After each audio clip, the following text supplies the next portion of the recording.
De volta para mais um bloco do programa Conexão Potiguar, agradecendo e abraçando a você que nos acompanha.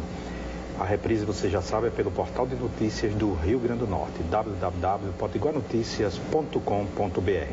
Neste bloco, nós temos a alegria de receber a fisioterapeuta e diretora do Instituto de Tratamento da Coluna, Aline Brito. Muito obrigada, Aline, por estar conosco. Obrigada. Tudo bem? A você, tudo já. Estou vendo aqui que você está com um guia muito bacana aqui, chamado Guia Doutor Coluna. Isso. E aí traz aqui várias dicas de como as pessoas devem se comportar em relação à postura.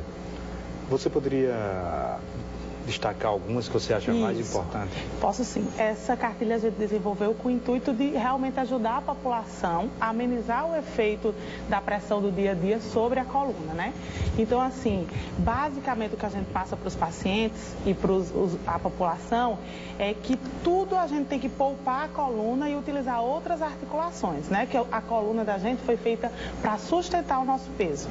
Então, se a gente for, por exemplo, calçar um sapato, a gente não deve dobrar a coluna até o sapato. A gente tem que trazer o sapato até a nossa coluna e amarrar o sapato. Por exemplo, a gente vai pegar um objeto no chão, vamos dobrar o joelho, no lugar da gente dobrar a coluna.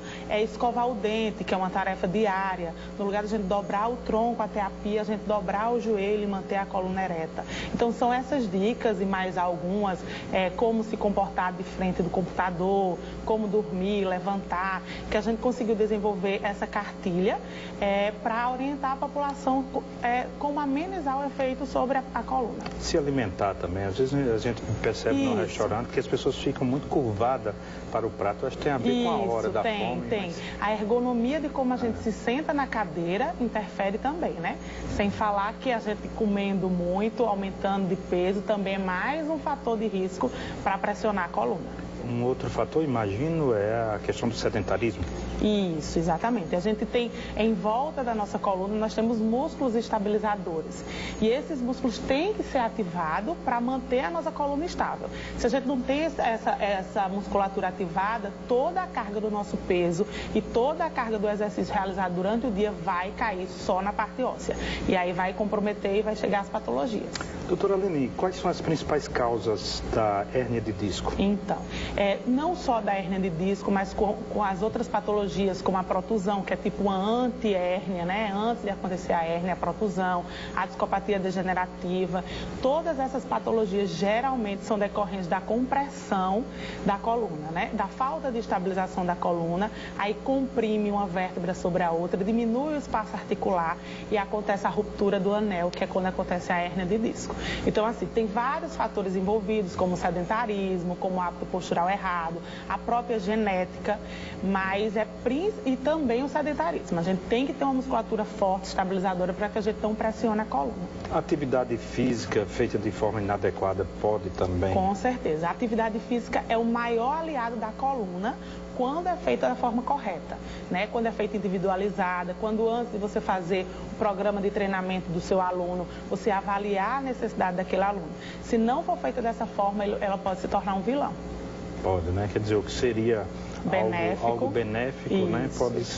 Pode ser. E protusão de disco, estou vendo aqui, que é isso que antecede a hérnia de disco. Né? Exatamente. Uma lombalgia. Pronto, lombalgia. Um sobre a lombalgia. Lombalgia, na verdade, é a dor na lombar, na região da lombar. É os sinais que a coluna vai dando, né? A coluna, ela vai dando sinais a gente, aí a gente vai deixando para lá, faz um alongamento, toma uma medicação e vai deixando para lá. Esses sinais vão ficando mais frequentes, o espaçamento deles vão ficando menor e os sintomas vão ficando maiores. E aí é quando a gente vai ter que procurar ou o fisioterapeuta para fazer uma avaliação funcional ou um ortopedista para fazer uma avaliação clínica, passar um exame complementar, para que a gente faça o diagnóstico da patologia e possa tratar de forma conservadora, que é o mais indicado. Diga o que é de forma conservadora. Pronto, é assim. Hoje em dia saiu uma pesquisa pela Organização Mundial de Saúde que 80% da população mundial ou vai ter ou já teve um problema de coluna. Só que dessas pessoas, somente 5% é indicativo de cirurgia. Os outros 95% a gente pode tratar com a fisioterapia. Aí existem várias técnicas, hoje, graças a Deus, a fisioterapia vem evoluindo. A gente tem equipamentos, a gente tem a manualidade, que tem como a gente ajudar esse paciente a ter uma qualidade de vida boa, sem crises. E se mantendo só fazendo atividade. E a coluna é um problema que realmente tira você inclusive das atividades profissionais. Isso, né? isso, As pessoas ficam numa situação de ficar paralisadas. Porque também tem um efeito psicossomático, né? Além da dor que o paciente está sentindo, influencia em todas as atividades dele. Tem pacientes lá na clínica que chega com cadeira de roda pela dor. Então, a gente tem que devolver a funcionalidade daquele paciente. Artrose, isso tem a ver com a idade? Não. Também, né? A gente costuma dizer que todo mundo vai ficando mais velho, acaba tendo artrose. Porque, na verdade, a artrose é desgaste do osso, né?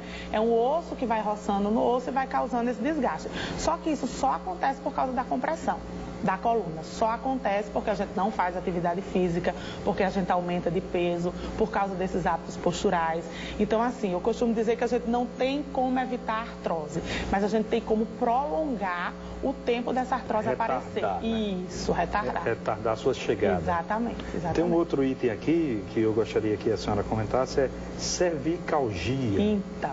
Vamos lá? Então, essa cervicalgia acaba sendo o vilão da coluna, né? Pelo uso do celular. Hoje em dia está todo mundo nos smartphones da vida, computador. Então a gente acaba colocando muito a cabeça em flexão. E isso causa tensão muscular, causa compressão da coluna cervical, que é a coluna do pescoço, e acaba causando essas dores na cervical, que é a cervicalgia. Olha, nas escolas, pelo que a senhora sabe, a senhora diariamente está atendendo pacientes. Isso. Eu lhe pergunto, as escolas, os professores, as direções, elas estão atentas Infelizmente não. A educar as crianças? Não, infelizmente. Porque eu fico imaginando, na sala de aula você tem lá 10, 20, 40 crianças e se for feito um trabalho junto aos professores de orientação, eu percebo muito, Aline, hoje em dia, já vi isso mais de uma vez, as crianças passarem a educar o pai. Lembra aquela coisa aquela coisa de Machado de Assis, exatamente, que o filho é o pai do homem, onde essa coisa de jogar papel na rua, é mais fácil você ver uma pessoa de mais idade jogar do que uma criança. Então, depois de ouvir como a postura, né, uma coisa tão simples de saber sentar, como isso é importante, talvez as escolas devessem ter um papel nisso. Isso, né? Seria o ideal, seria a prevenção, né? Eu acabo recebendo pacientes que já estão acometidos pela patologia. Então, uma forma da gente evitar isso seria a prevenção na escola, por exemplo. Até o uso de mochila, o ideal é que a mochila só tenha um peso de 10% do peso corporal daquela criança, e não é isso que a gente vê, né? Não. Então, o jeito de sentar na cadeira, de se comportar na hora do lanche, seria o ideal, seria essa prevenção. Mas, infelizmente, as nossas escolas, nem particular e nem pública, têm esse serviço, infelizmente. Aline Brito, queria agradecer a sua presença aqui, não é uma entrevista, na verdade é uma consulta que você nos dá aqui. Isso. Muito obrigado por estar conosco mais uma vez. Quero lhe passar aqui a revista do programa Conexão Potiguar. E desejar boa sorte no seu trabalho, na sua clínica. Obrigada para você também. Muitíssimo obrigado a você que nos acompanha, muitíssimo obrigado pelo carinho da sua audiência, pela sua indispensável companhia. Tenham todos um ótimo e produtivo dia. Até mais.